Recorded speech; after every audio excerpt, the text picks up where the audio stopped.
Okay. It says that we are streaming, and I think that that's probably true. Okay.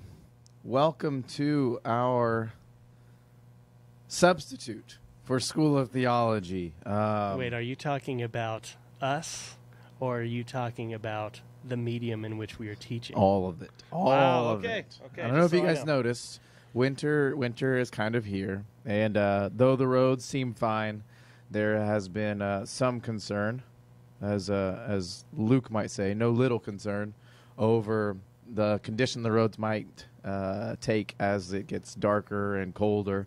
Parking lots could start to get icy. So, given that School of Theology is a night class, we decided to cancel our formal meeting, but we still wanted to make sure that this material was available to everybody. So, Justin and I have set up the command center here in our what is normally our podcasting studio, but you'll see we've got our computers and we've got notebooks, Bibles.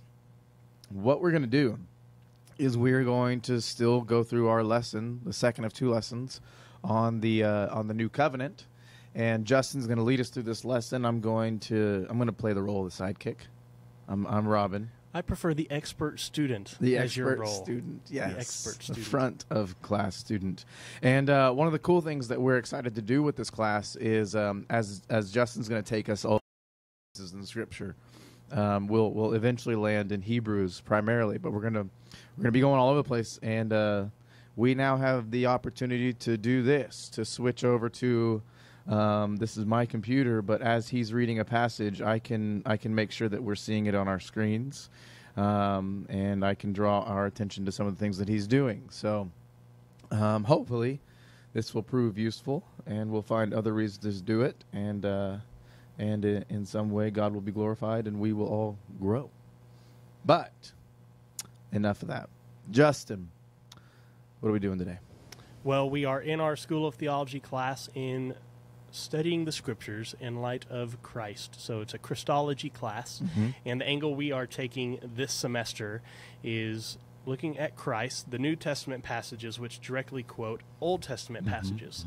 So it's a messianic prophecy class. What was said about Christ in the Old that is directly quoted in the New? Yeah. So we're not looking at all the passages in which the New Testament authors do that, quote the Old Testament, just the Scriptures for them. We don't have the time. We don't have the time.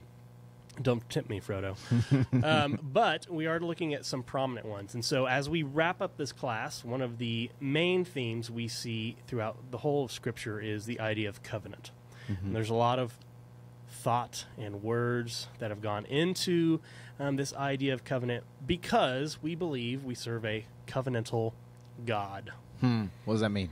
We serve a God who is not an out-there God, a God who just kind of wound things up, pressed the start button, and stepped back and watched it play out. We believe in a personal God, an interactive God, a relational God who has chosen to create humanity, to create all things actually out of nothing, and enter into relationship with it. And the main way he does that is by ever being the initiator of it. It's always God who initiates, whether it's creation or relationship, covenant. And he has made us, humanity, in his image, which means certain things, a lot of things. Specifically, we're going to think tonight on the idea that he made humanity with the ability to choose, with a will which was not forced upon him, that God did not choose to make humanity a way in which they had no choice to worship him or not. Actually, they did have the choice, as we see in the very beginning, Genesis 3, whether they were going to obey God or not. Right? So covenant is, when we say that God is a covenantal God, you think of places where that word is used. You know, there's people that talk about covenantal theology, but a lot of us, our mind probably quickly goes to wedding ceremonies where you have two people covenanting toward one another. It's a way of describing a relationship where you're committing toward one another and you you have obligations towards one another, and there are benefits to this relationship. And you're saying that that's a lot of how God is described in his relationship to us throughout the scriptures. Yes, there seems to be this mutual agreement which God initiates, and which he has expectations for. But he's saying, here's my part. Here's what I'm going to do and what I'm going to be faithful to do 100% of the time. And here's what you have to do to receive the blessings that I'm willing to give you. Okay. And so let's think of that in light of the Old Testament. God makes man in his own image, Adam and Eve, and he makes them with the free will, the ability to choose whether or not they're going to stay in that covenantal relationship. Yep. So Genesis 1, 2, 3, we see the covenant violated. Right. Okay. Genesis 3, we see that God has specifically given them instructions. He's given Adam the role to name a lot of the animals. He's given him the role to work, and he's given him a helper named Eve, and they're living amidst God's creation and even amidst God himself at some level. And one thing he told them not to do, the one thing he told them not to do, was to eat of the tree of the knowledge of good and evil. And yet they're tempted. The serpent comes and says, did God really say you would die? Are you sure that's what God said? And he puts that question in their mind, and so they're given this choice. And God doesn't, in that moment, you're like, no, you're right. I shouldn't have given them the choice. I'm taking that away. No, he kind of allows it to play out. Yep. And they choose to disobey God. They go against what God had given for them. In that sense, they had broken covenant. Sin had entered the story, and now nothing would be the same. And that's where we begin to see there's a need. That humanity, though created in the image of God, has a need for something still. Right? And we use that word salvation. We have a need to be saved. God made us in his image. He made us good, and yet in his divine plan, his great plan, he made us with free will. And unfortunately, as the story goes and as the story of covenant unfolds, we see that instead of obeying God and fulfilling our part of the covenant, humanity continues to sin. Okay. So one other way to think about covenant, actually, is as a teacher. And this is, Paul talks about this. And Andrew Murray, I'm going to rely on him a lot. I think you can't really see the words, but if you're interested in the subject of covenant, the best book I've ever read is by Andrew Murray and just called The Two Covenants, and walks through it very plainly. But it's a short book. That's very good. Short. Yeah. And really helpful resource. If you're going to do something other than just read the text, the whole of Scripture in light of the covenant of God, Andrew Murray would be a great outside resource for you. And one of the things he says is that kind of the primary thing we see that the Old Testament does, or the Old Covenant does. Interesting, kind of same word. Again, don't have time to get into that, right? The Old Testament, I will say this. The Old Testament and the New Testament that we see in the Bible actually just means Old Covenant, New Covenant. That's what they're trying to divide over. And so we are talking about the Old Testament, the Old Covenant, which kind of has different facets throughout the story. And we see it with Adam, we see it with Noah, we see it with Abraham, we see it with Isaac, we see it with Joseph, we see it with Moses, we see it with the judges, the kings, the people of Israel as a whole. And Mac last week talked about it has a global, a national, and an individual reality, that every person is going to be judged in light of their covenantal faithfulness, but also these scriptures don't just talk to an individual, it talks to us as a whole, globally, or to the nation of Israel specifically. So what we want to do tonight is to kind of trace that theme in the Old Testament and then look at the specific New Testament chapter that talks about it. So the meta-narrative we use, if you see it up on the church wall, creation, fall, redemption, restoration. The creation and fall is really the entire Old Testament. Yeah. We see the creation, Genesis 1 and 2, and then Genesis 3 through the very end, we see the fallen result, that people have not obeyed the covenant. That God says he will bless them, he will keep them. There is this sense in which if they follow God's commands, who will live in covenant with them, and yet humanity continues to break that. There's this holy God, and they can't meet his holy standard. Sin is a reality. And so Paul looks back on that. He looks back and says, so what's the point of the old covenant? right? So Yeah. what If would it you can't be say? done. If it can't be What done. would be the old covenant? What's the point? If this old covenant, which God made, Yeah. right, something that God planned for and God set and God had a purpose for it, what was that purpose if it didn't work? Yeah. Did God mess up? Was that covenant not good? Right. So that's how we Yeah. can think. Yeah. Yeah. So I mean, be so- the expert student. so- I'm asking you. Some of the this doesn't encapsulate all of it, but I think that at least part of the reason that the old covenant was given was to tell us what God is like. In many ways, He is saying that I expect you to be like me. Here's what I'm like. And so, when you look at, say, the Mosaic Law, it's got it. We might not understand why He makes such a big deal out of shellfish, but really, the overarching idea in a lot of the laws that are given is this holiness that's expected. And God says, this is what I'm like. This is what I'm like. I'm holy. It's hard to teach with one of these things in the way.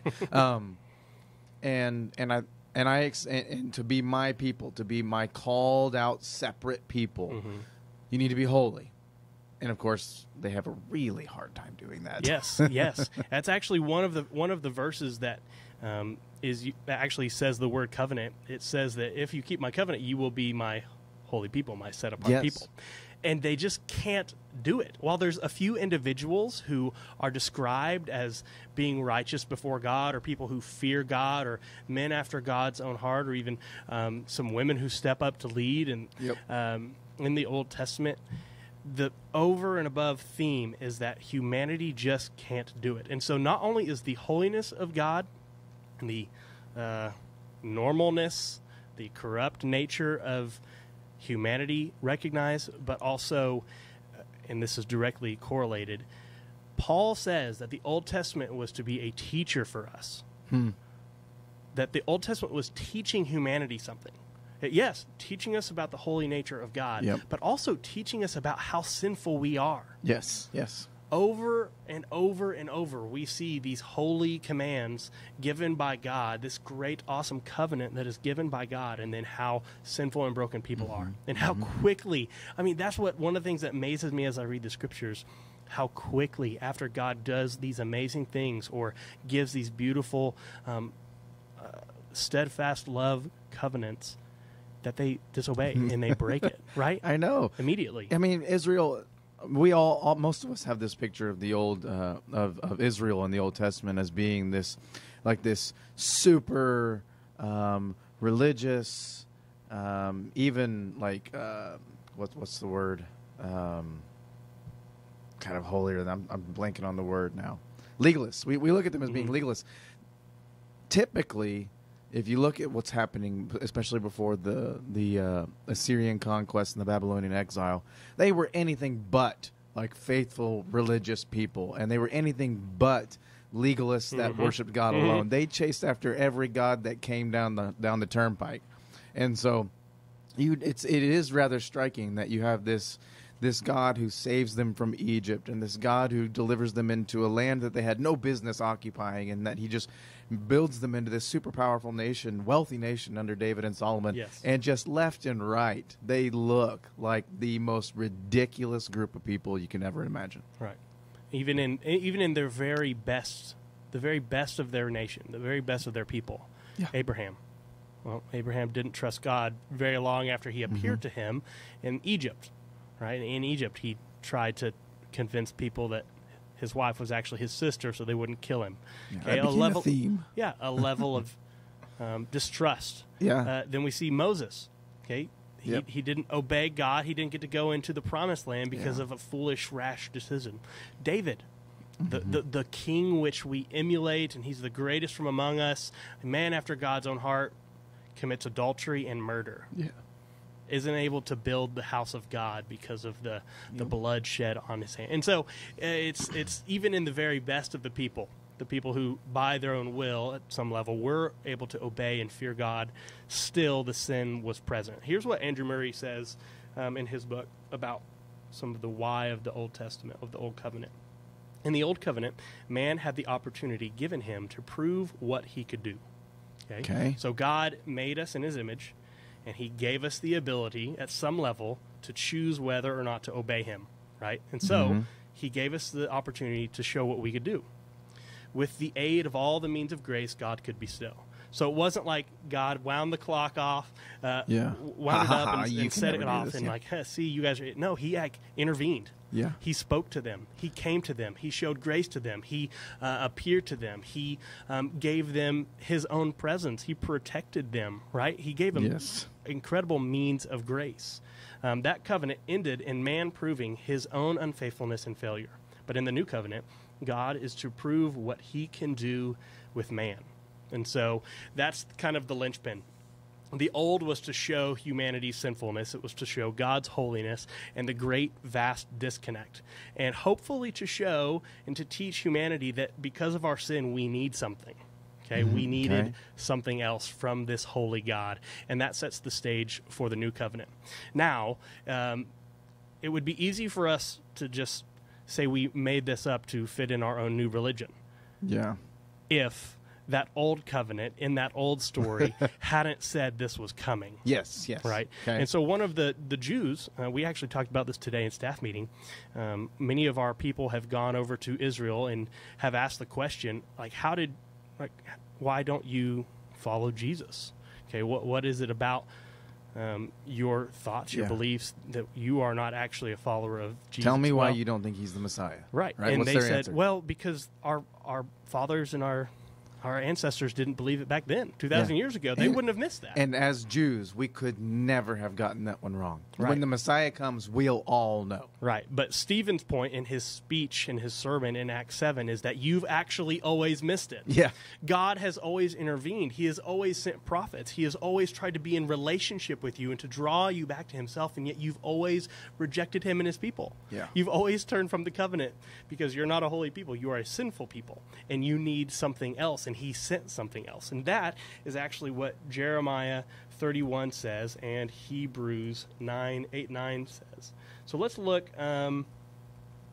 Let's start with the Jeremiah 31 passage. That's kind of not our normal way to do it in the class, but we're just mixing it up because we're not in the class tonight. We're in the studio. We're not under the tyranny of Mac Johnson telling us how this has to go.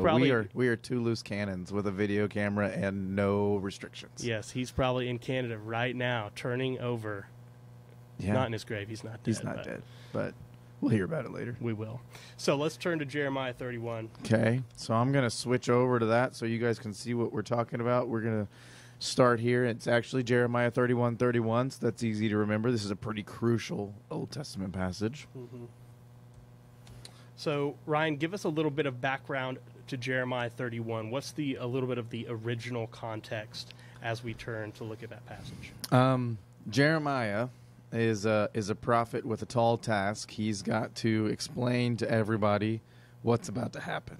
Mm-hmm. And it's bad news for Israel. They are about to be conquered, for lack of a better term, and because they have been unfaithful to God's covenant, and not just one little oops, but generations of unfaithfulness.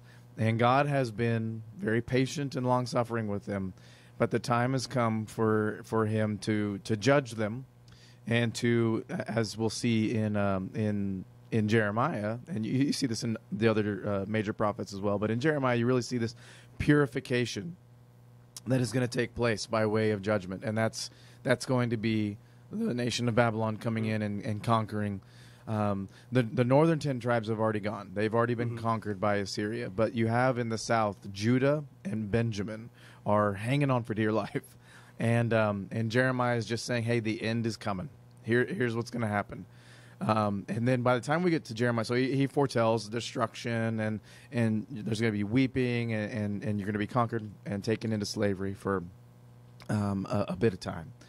But Jeremiah 31 is this hopeful turn, and he basically says, but let me tell you why this is in our best interest, because here's what's to come. So a couple of things I want to highlight before we get in directly to the text. Number one is, even as you describe that, we begin to also understand the importance of covenant. That in the midst of the greatest difficulty, both for the nation of Israel, for the individual going through it.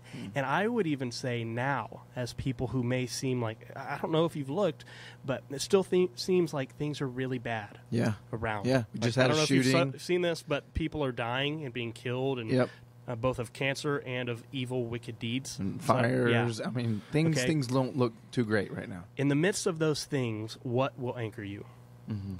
I believe if you don't have a proper understanding of our covenantal God and the way in which he relates to his people, you won't be able to go through those things very well. And so kind of lifting the veil toward where we're going, one of the greatest things we can do as we study our God is realize how faithful he has been from the very beginning. He shows us where he's going to end things, and he's shown us where things have been and how he's been faithful all the way through. Everything that he has said and promised has come true or will come true. That is just it. And so even in the midst of our immediate circumstance, even as Israel is going through something very difficult because of their own stupid decisions, right? So let's not play We're any on games live there, television, Justin. right? Keep it clean.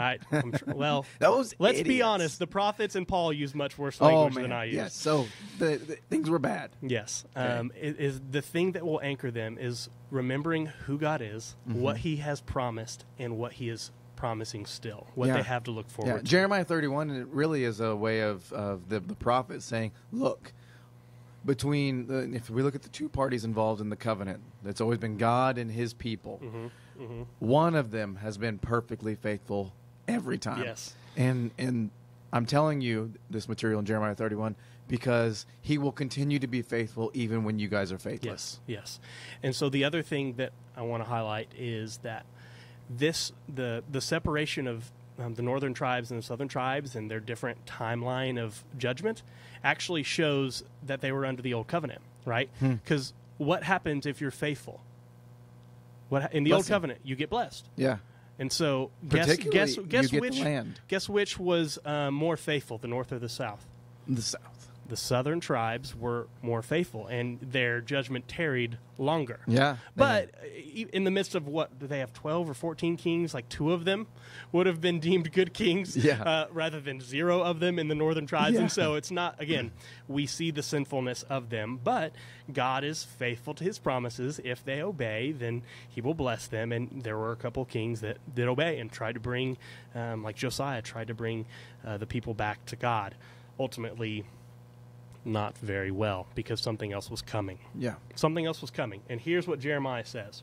Verse 31. Let's look over at Logos. I think you may have said this. This application that we're using is called Logos. It's something that you can download for free. You can download the skeleton, go to logos.com, download for free, and you can purchase endless amounts of materials to make it better. Yeah.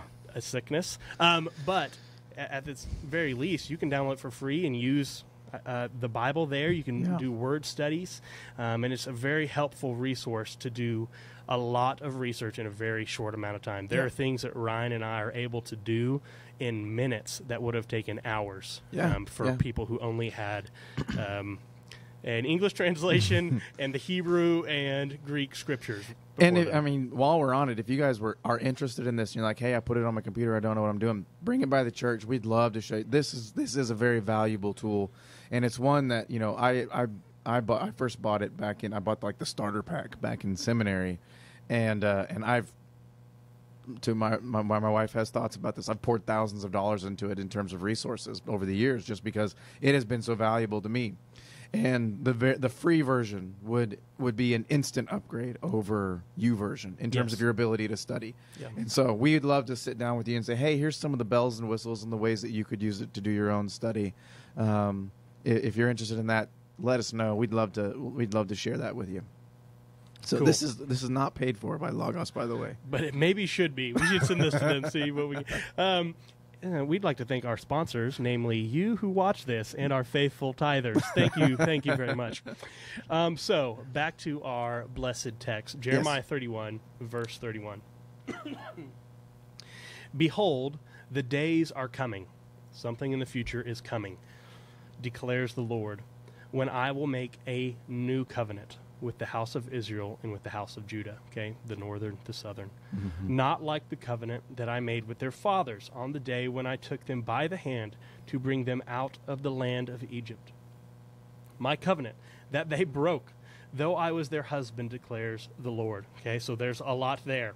Again, there's a new covenant coming, which means there was an old covenant, which means that God is a covenantal God. One of the main ways in which he relates to us is through covenant, a relational covenant. He is the steadfast one, the holy one, and those covenants have revealed the utter sinfulness of humanity. On a global scale, as we see in Noah's story, on an individual scale, as we see in Abraham and all of his descendants, and on an individual scale, as we see the specific people that are highlighted throughout the story. So there is this need for a new covenant, which is not like the covenant I made with their fathers, which was based on their own volition, their own ability, their own will, their own strength and knowledge and work and all of those things coming together. Now, why do you highlight that? Because it is something that should have ended long ago that we still deal with. Yeah. So Okay, sorry, what we're you're gonna- saying we're- is that there are a lot of people that say that there's no ability, like there was never any expectation that they could actually follow this. And you're just saying that seems like a God who plays games. That seems like a God who plays games. That doesn't seem the reality of the text. It doesn't seem to theologically be a coherent view. There is... now you done stirred me up, son. But here, let me in terms of text, let me go to a great one that really helps prove your point. So Philippians 3, this is what Paul says about himself. He says this. I'm going to highlight it for you guys. He says, so this is Philippians 3, verse 6. He's describing himself. He says, as to righteousness under the law, that he was blameless.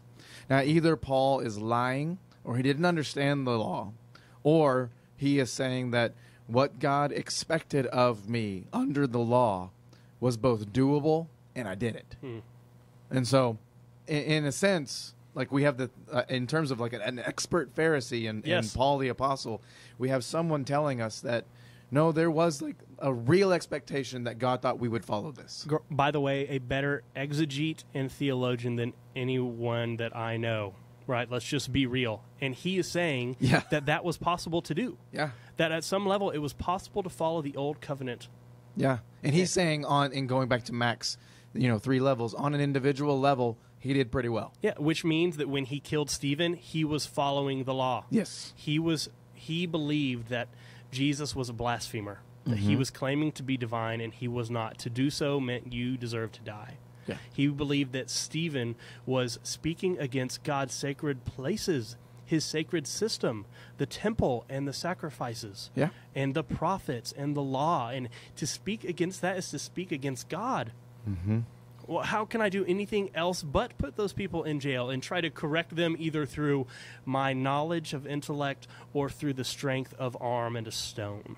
And so what you're trying to help us see is that before Israel went into exile, and probably even still after, they were not following God with such zeal. Like they were actually really mocking the law left and right. It seems that's what the prophets seem to accuse them of. They were outright worshiping other gods. It wasn't even that's like a big they no, were. guys. No, guys. That's a 10 Commandments. Yes, it's not even like we're worshiping God, but man, we forgot to go to temple this Saturday. we forgot. God's going to strike us down. No. The patience and the mercy of God is seen all throughout the Old Testament. Yeah. He is For hundreds of years. Very, very patient. Yeah. And yet, it's not that they're just making mistakes and forgetting. It's that they're forgetting Him. Right. They're worshiping other gods. They're, instead of loving their neighbors, instead of teaching their children, they are killing their neighbors, sacrificing their children. They're forsaking all the things about God and what He has commanded, the very heart of the law, to love the Lord your God with all your heart, soul, mind, and strength, and to love your neighbor as yourself. They have forsaken the law in every sense of the word. They're, again, individuals that were faithful. As a whole, they were not. Something new needed to be done. And so, again, we'll come back to this maybe at the end. Help remind me, Ryan. This is an issue today. Okay. So what I mean is there are still people who actually believe in Jesus, but who do it in a way where they believe their own effort, their own strength, their own ability to obey is what it's dependent on. I talk to students all the time who say this, I really do want to get baptized, but I just got to do better. Like, I've got to read my Bible more, and I've got to, get a little cleaned up first. I got to clean myself up first, and then I'll be ready. What do you think the water is supposed to symbolize? That is the old covenant coming through, and so Yes. we don't just think of this as some ancient teaching that is only wrapped up in thousands of year old idiots. No, we are the idiots. Yeah. That fallen nature is still true of us, and we have been convinced into thinking that we can somehow do it on our own strength of will, and maybe there's an individual who can, but not even that. Yeah. Like Paul, as much as he did fulfill most of the law, there's probably something in his life in which he broke that law, right? Every one of them except for one, that Jesus. So we're going to get into that today, Hebrews. But first, let's finish this Jeremiah 31 verse. So verse 30. I think we left off in the middle of 33. Middle of 33. The covenant was broken by them. I was their husband, though I was their husband, declares the Lord. Verse 33. For this is the covenant that I will make with the house of Israel after those days, declares the Lord. I will put my law within them. Where was the law before? So what does this imply? If he's going to put his law within them, where was the law before this? I mean, the tablets were in the Holy of Holies, Yes. right? In the Ark of the Covenant. The law was actually laws written on substances, right? Whether that be on scrolls afterward or tablets originally, right? These were external. There was something, an external nature to this old covenant. But part of the new covenant is that it would not just be external, but it's something that God is going to do within us. Okay? Something that God is going to do within us. I will write it on their hearts, and I will be their God, and they shall be my people. Okay? God desires eternally to dwell with his people. Okay, the covenant proves that. That God built a temple in Genesis 1 proves that. Wait, built a temple? What are you talking about? Yes. Okay? What That are could be you another talking about? podcast. But the original audience of Genesis would have read Genesis 1 and thought not just a chronology of how God made all things. They would have understood that as a temple text. That God actually resting on the seventh day is pointing to the fact that he was creating something in which he would dwell in, which is called a temple to every religion in those days, the ancient Near Eastern religions. And even think of the Old Testament, the temple that the Israelites built. There was the temple proper, and then inside there was the Holy of Holies. I don't know if you've ever noticed this when you've read the creation account, but it's not the Garden of Eden. It's the garden, and deep within the garden is Eden. It's like there's an inner sanctuary. And God's presence is there in a very special way with his people. Yes. And so by the time Genesis is circulating among the Israelites, they've got a tabernacle, have had one for some time now, and then it won't be long before Solomon builds the temple. They're connecting that creation story is very closely connected to their mode of worship. Right. And so the promise in the midst of that, and all these things tie so beautifully together. You cannot talk about the covenant without talking about these other things because they're so related. That theme of God dwelling amongst his people in a temple is seen in the sanctuary, the tent that is made during Israel's travel after Egypt. But then ultimately David realizes his house is nicer than the tent that God's dwelling in, and so I want to build something nice. And God wouldn't let him, and then Solomon did. He built this magnificent thing with great detail and great... super expensive. Immaculate, wonderful, hard to imagine how beautiful this building People would have traveled been. from afar just to see it. That Yes. weren't even Jews. It was like it was a light to the nations, Really? almost. Almost, you could say that. I wonder if that means anything. And so all of those things point to the fact that God desires not only to be in relationship, but to dwell among his people, and that he shall be their God, and they shall be his people. That's always the desire. This is a God who desires something from his creation, to be in relationship with it. But it didn't work. It didn't work. Oh, man. And so, but there's something new coming, right? There's something new coming. I'm Okay, going to write okay. my law within. I'm going to write it on their hearts. I'm continuing in verse 33 there. And I will be their God, and they shall be my people. And no longer shall each one teach his neighbor and each his brother, saying, Know the Lord, for they shall all know me. For the least of them to the greatest, declares the Lord. For I will forgive their iniquity, and I will remember their sin no more. I will remember their sin no more. Okay. So, something new is coming in which God is going to not just have this external law, but it's going to be implanted within people. Okay. And that there's going to be a fresh nature, something which is different than the covenant that is established with the forefathers. This covenant which ultimately was a guardian, was a teacher, which showed the great distance between a holy God and a sinful people, but that God was going to close that distance. Okay. Right? So now we start, you even say that phrase, God is going to close the distance between him and humanity. What do you think Yeah. of? Christmas. Right? Yes. You think of Ain't Christmas. It snowed today. That was my tip to the cap to Morgan Weiss. You think of Christmas, you think of the incarnation, that God would put on flesh and dwell among his people in order to establish this new thing. Mm-hmm. And so that's where the story moves. This is not only looking forward to something new, that Israel and Judah would be delivered from their exile, but that there would be this new covenant established. Yeah. And that humanity has proven they cannot do it themselves. They are a sinful people every single time. God had to do it. Okay, God had to do it. And so God puts on flesh. He comes and dwells among his people. He becomes not only the high priest, the one who could enter into the Holy of Holy Places once a year to offer a sacrifice for the people, he also becomes the sacrifice. Okay, he becomes the That's holy, awesome. the high priest. He becomes the sacrifice, and not just one time, like one time a year, but he does it once for all people, past, present, and future, forever. Okay? So Abraham had himself a little covenant, really, and then Moses got a covenant, David's got a covenant, but really what you're saying is it's this new covenant that's covering them.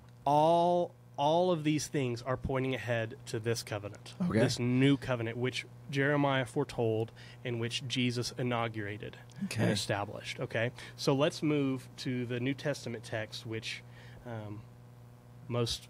which directly quotes this passage, and I would say is the best highlight of the differences between the new and the old covenant. So Hebrews chapter 8. Would love to just walk through all of Hebrews with you guys. That's a different class for a different time. Actually, you guys just got done with the Hebrews class. Yeah, man. Great book. But Hebrews 8 through 10 specifically would be great first resource for you to study tonight or in the days to come. Hebrews 8 through 10, Jeremiah 31, in light of our teaching. So let's just look Hebrews 8, starting in verse 1. Now, the point in what we are saying is this. We have such a high priest. Okay, who's the high priest that he's talking about? Jesus. Jesus, I knew thank that you, answer. Sunday school answer. One who is seated at the right hand of the throne of the majesty in heaven.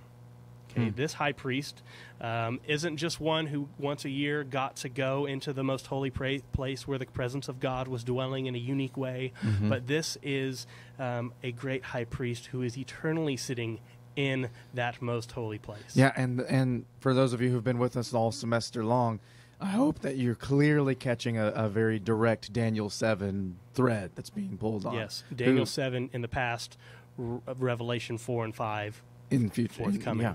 So, hope you guys are catching those things. Continue. Verse 2, a minister, a servant, in the holy places, sorry. A minister in the holy places, in the true tent that the Lord set up, not man. What's that a slight to? The tabernacle. The temple. tabernacle. Okay, so Exodus 19, 20-ish. I can't remember the exact. Let's look here. Israel Sinai is 19. 20 is the Ten Commandments. 32 is when they build the tabernacle. That's when they build it. The promise of it was given in 26. Yep, 26. That God promises this tabernacle where his unique presence is going to dwell. Okay, so it's not as if God's presence is not all places, Yeah. Right? We believe that we serve an omnipresent God, that He is everywhere and at all times present, but in these unique places in a unique way, like a laser pointer in a room that already has light. There's a unique presence of God there, and that was the tabernacle, this tent that was ultimately built by human hands, commanded by God, but built by human hands. This is saying in verse 2 of Hebrews 8 that Jesus is a minister in those places, that true holy tent that the Lord has set up. Okay? So there's this place that original tabernacle was a shadow of, was a hint toward, was a external manifestation of something that is far greater. Yeah. Okay? So Jesus is there. Verse 3, for every high priest is appointed to offer gifts and sacrifices. Thus it is necessary for this high priest, Jesus, also to have something to offer. Now, if he were on earth, which he was, by the way, he would not be a priest at all, which he wasn't, by the way, okay? Because he wasn't from the right tribe, okay?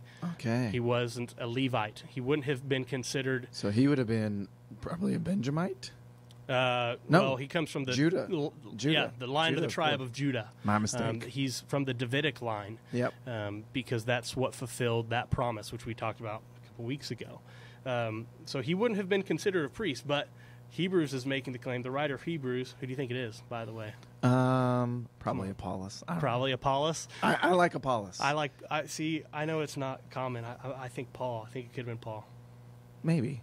Anyway, Paul got fancy later on. Maybe he got fancy. See, that's what I think. I think I'm going to be a better writer in 20 years than I am today. Maybe. Okay, wow. Oh, we'll deal with that later.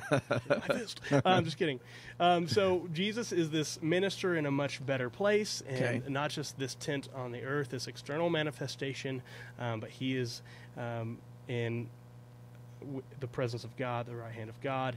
Now, if he were on earth, he wouldn't be a priest because he wasn't from the tribe of the Levites, since there are priests who offer gifts according to the law. They serve as a copy and shadow of the heavenly things. Okay. So what does that mean? Let's unpack that. Yeah, what does that mean? That the priest served as a copy and a shadow of Jesus.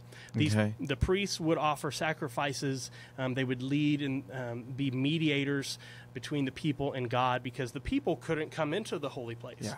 And only the high priest, once a year, could go into the most holy place. So there was this, I don't know, think of your pyramid scheme for a religious group. And you have all the people, and then they're represented by the Levites, and some of the Levites are priests, and one of those priests is a high priest. Right. Who gets to go into the most holy place. Other priests could go into the holy place, and then all the people could go into the common area within the walls, right. But not Gentiles. Or women. Okay, yeah. They had to go in the court of women. They could go farther than Gentiles. Yes. So there's this trickle-down effect. And so those things, not only the priests, but also the actual building served as a copy and a shadow. And not just the building, but also the covenant.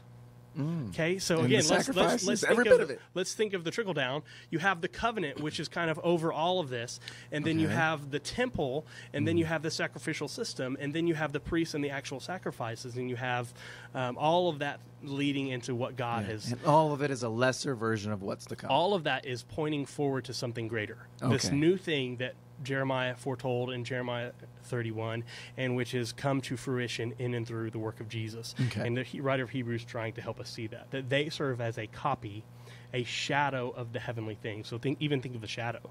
The shadow represents actual me. But it's not you. So if you stand in the sun, you look at the shadow. The shadow isn't me, though it's at some sense it is, like it represents me and what I'm doing. You're causing it, but it's not you. But it's not me. Yeah. Okay, it's a copy, it's a shadow of the things, the heavenly things that were to come. For when Moses was about to erect the tent, he was instructed by God, saying, "See that you make everything according to the pattern that was shown you on the mountain, Mount Sinai. But as it is, Christ has obtained a ministry that is much more excellent than the old, as the covenant he mediates is better." Okay, that got people killed by the way. That phrase got people killed, namely like Stephen and all the apostles, that Jesus is actually the Christ, the Messiah, the one who was promised long ago, that the Jews were expecting, that they were waiting for somebody to deliver them, but it just wasn't in the way they thought it was going to come. And that this Jesus has obtained a ministry that is better than that old covenant that was established with their fathers. Okay, so he's a new mediator, and we're going to get into that later in the book. Since it is enacted on better promises. For if that first covenant had been faultless, there would have been no occasion to look for a second. In other words, if the first covenant had was good enough to help save them, then there wouldn't be a need for a second covenant, a new covenant, right? Okay. So we have a holy God, a sinful people. If in the old covenant all they needed to do was in that, and they could actually do it, then there'd be no need for something new. They keep breaking the covenant. But they've been given the chance. And they over and over, they try, they can't. They actually worship. They go the opposite direction. They worship other gods. And it's so interesting to think, like as I'm trying to connect everything that you're saying, it's fascinating to think that though you and I still like have sin to deal with, so long as we remain faithful to Jesus, we're not breaking the covenant. Like that's not the problem anymore. This new covenant really is something different. No, it's something different because it has